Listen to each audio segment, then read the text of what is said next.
300 ഏക്കറോ? അതെ സർ. എന്തൊരു അന്യായം ഇത്! ഗവൺമെന്റിന്റെ 300 ഏക്കർ തർക്കിച്ചെടുത്തിട്ട് കയ്യേറി എടുക്കുവന്നോ? ഇതൊന്നും ചോദിക്കാൻ ഇവിടെ ആരുമില്ലേ? ആദ്യം ബോർഡെടുത്ത് പള്ളേക്കളാ.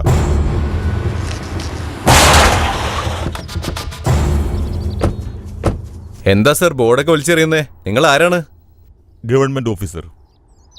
ഗവൺമെന്റിന്റെ 300 ഏക്കർ കയ്യേറിയിരിക്കുക. അതുകൊണ്ടാ സർവേ നടത്തുന്നത്. 300 ഏക്കർ അല്ലടോ, 450 ഏക്കർ. ഇതാ നോക്കിയേ, ഇതാ അതൊരു 50 ഏക്കർ. ഇവിടെ നോക്കിയേ, ഇവിടെ ഒരു 50 ഏക്കർ. പിന്നെ ദാ അവിടെ ഒരു 50 ഏക്കർ. എല്ലാം ചേർത്ത് 450 ഏക്കറാ ഉള്ളത്.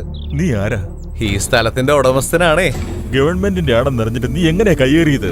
ജീവിക്കാൻ ഗതിയില്ലാത്തവനല്ലേ മിണ്ടാതിരിക്കുള്ളൂ. പിൻഗാമിയുള്ളവനെ പിടിച്ചോണ്ടെന്നാ ചോദിക്കാതിരിക്കൂ. ഗവൺമെന്റിന്റെ സ്ഥലത്തിന് രേഖകളില്ലെന്ന് വിചാരിച്ചത് നിന്റെ തെറ്റ്.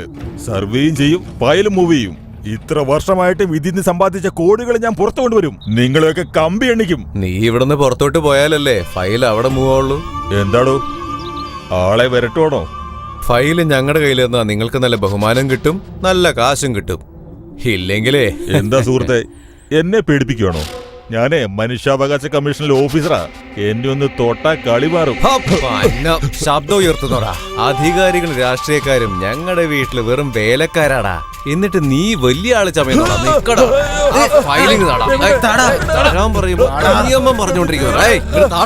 എനിക്ക് തല വെട്ടുന്നത് വീട്ടില് പച്ചക്കറി അരിയുന്നത് പോലെയാ. കംപ്ലൈന്റ് കൊടുക്കാനായിട്ട് നീ എവിടെയെങ്കിലും പോയാ നീയും നിന്റെ ഭാര്യയും നിന്റെ കുട്ടികളും വീട്ടില് ശവമായി കിടക്കും. അതുകൊണ്ട്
ഇപ്പൊ എങ്ങനെയുണ്ട് സർ?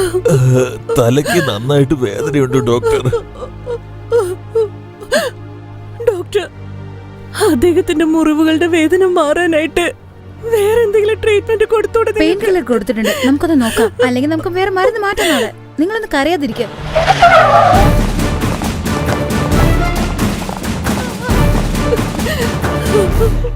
ഇപ്പൊ എങ്ങനെയുണ്ട്? Nothing to worry. ഒരു 4 ദിവസത്തെ ട്രീറ്റ്മെന്റ് കഴിഞ്ഞാൽ എല്ലാം ശരിയായിക്കോളൂ. Please carry on. ASP വന്നിരിക്കുന്നു, സംസാരിക്കൂ. നമസ്കാരം. ഒരു സർക്കാർ ഉദ്യോഗസ്ഥന് മേലെ കൈവെക്കണമെങ്കിൽ എന്ത് ധൈര്യം ഉണ്ടാവണം? നിങ്ങൾ ഒരു കംപ്ലൈന്റ് തരൂ, അവന്റെ കൈയും കാലും തല്ലി ഒടിച്ച് അവൻ ജന്മത്തെ എഴുന്നേറ്റ് നടക്കാൻ പറ്റാത്തവണ ഞാൻ ചെയ്യാം.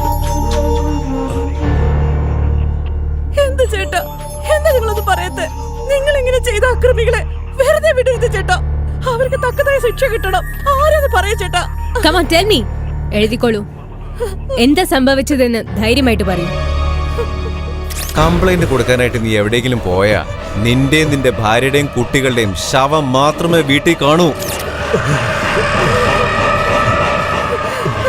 ചേട്ടാ, അത് പറയുന്നേ. നിങ്ങളെ സംരക്ഷിക്കാൻ ഞങ്ങളുണ്ട്. പറയൂ.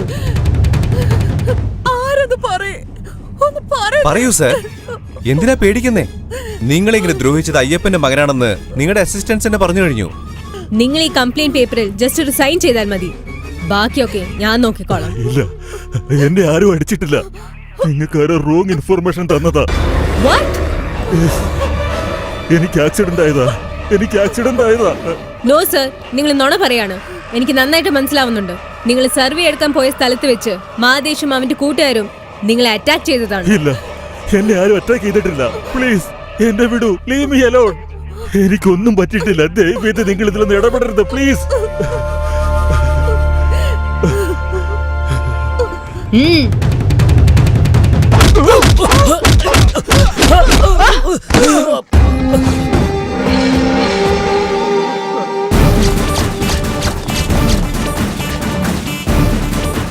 സെർച്ച്. അനങ്ങി പോരുത്. എവിടേക്കാണോ പോകുന്നത്? ഇവിടെ അവിടെ.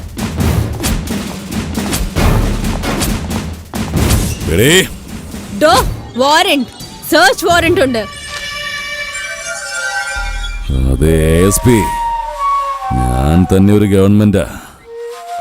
എന്റെ മകന് തന്നെ വേണോ ഈ വാറന്റ്? ഏയ്, ദൈവത്തിന്റെ സ്വന്തം നാട്ടില് ഇനി നിന്റെ അഴിഞ്ഞാട്ടങ്ങൾ നടത്താൻ ഞാൻ സമ്മതിക്കില്ല. നീ എത്ര കാലം ജീവിക്കുമെന്ന് നിനക്ക് തന്നെ ഉറപ്പില്ല. വാറന്റ് കണ്ട് തുള്ളിച്ചാടുന്നു. നിയമം നീ പണ്ട് നട്ടുവച്ച വാഴത്തൈയല്ല. നിനക്ക് ആവശ്യമുള്ളപ്പോ വെട്ടി പന്തലിടാൻ.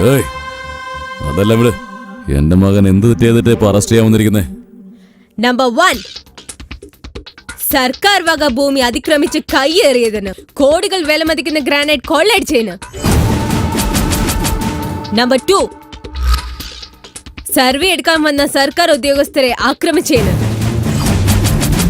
നമ്പർ 3, അതിലൊരു സർക്കാർ ഉദ്യോഗസ്ഥനെ കൊല്ലാൻ ശ്രമിച്ചതിന്. നമ്പർ 4, അയാൾ ഒരു കംപ്ലൈന്റ് കൊടുത്താൽ അയാളുടെ കുടുംബത്തോടെ കൊന്നു കളയുമെന്ന് ഭീഷണിപ്പെടുത്തിയത്.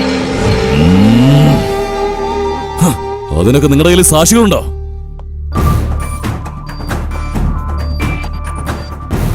ഈ അറുകുലം ഭൈരവൻ എന്ന് പറയുന്ന ഭൈരവൻ നിന്റെ മകനും അവന്റെ അലവലാതി ഫ്രണ്ട്സിനും ഇവൻ കൈമണി. ഇനി നിങ്ങളുടെ കളിയൊന്നും നടക്കില്ല അയ്യപ്പ. മര്യാദയ്ക്ക് അവനോട് സറണ്ടർ ആവാൻ. എന്താ പറഞ്ഞ്? ഇന്നലെ വരെ എനിക്ക് സല്യൂട്ട് ചെയ്തിട്ട് ഇന്ന് എന്നെ വേട്ടാൻ വന്നിരിക്കുന്നു.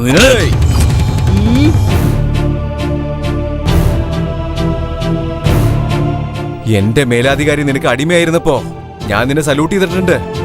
പക്ഷെ ആക്ഷൻ എടുക്കുന്ന ഓഫീസർ കൂടെയുള്ളപ്പോ നിന്നെ തല്ലാൻ ഞാൻ മടിക്കില്ല.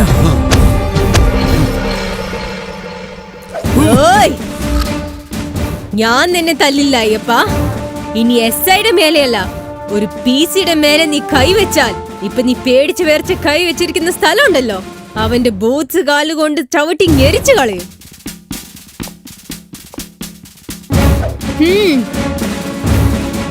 അടുത്ത 12 മണിക്കൂറിനുള്ളിൽ നീ തന്നെ നിന്റെ മകനെ എന്റെ മുന്നിൽ കൊണ്ടുവന്ന് നിർത്തിയില്ലെങ്കിൽ അടുത്ത 12-ാം ദിവസം നീ തന്നെ നിന്റെ മകന് ശേഷക്രിയ ചെയ്യേണ്ടി വരും. Mind it. മാഡം, ഇവിടെ എല്ലായിടവും അരിച്ചു പെറുക്കി, പക്ഷെ ഇവിടെ ആരുമില്ല. Move. Yes, madam. She is the fighter of the world. She is the meaning of a god. She will conquer you all. She makes the world go round. She has the power of a man. She will conquer you all. മാതേഷ്,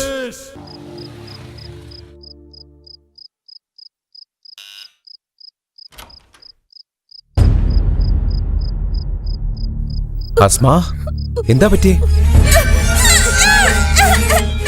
എടാ തെണ്ടി, വിടറ മകളെ. എന്ത് അഹങ്കാരമാടാ നിനക്ക്?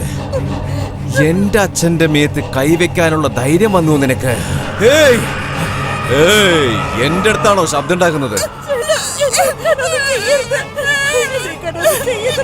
എടുത്തിട്ട് പോടാ.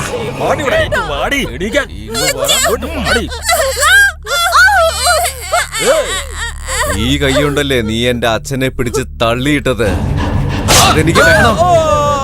എന്റെ അച്ഛനെ തള്ളിയിട്ടതിനാ ഈ കൈയെടുത്തത്. ഈ മാതേശ് ആരെയും തൊടാറില്ല. അഥവാ തൊട്ടാലോ അവന്റെ ജീവൻ എടുക്കാതെ വിടൂല്ല. നിന്റെ ജീവൻ അതെനിക്ക് വേണം, ഇപ്പൊ തന്നെ വേണം.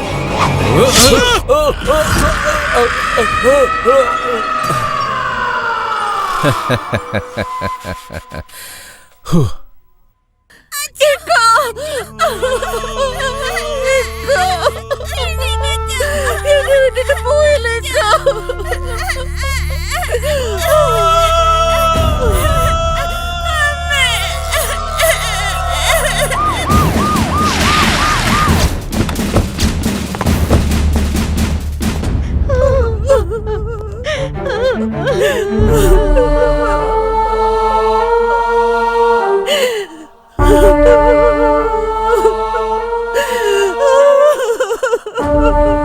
എത്ര ക്രൂരമായിട്ടാ എന്നെ ഇരിക്കാനൊക്കെ വന്നത്.